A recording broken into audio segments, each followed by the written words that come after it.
काहे बुलडोजर बाबा, का हाल बा? ठीक है अखिलेश, अपनी बतावा।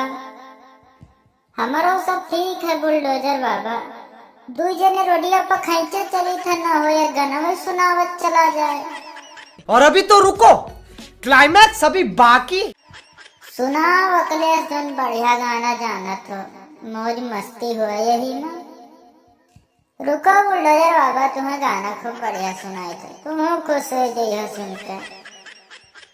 एहे रहा नहीं जाता, तड़प ही ऐसी।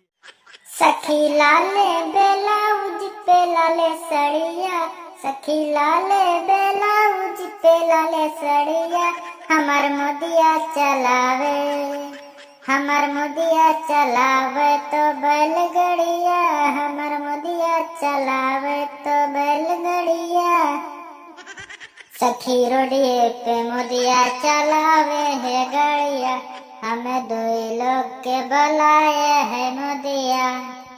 लाइन मारत है खूब ई मोदिया, लाइन मारत है खूब ई मोदिया, हमर मोदिया चलावे बैलगाड़िया, हमर मोदिया चलावे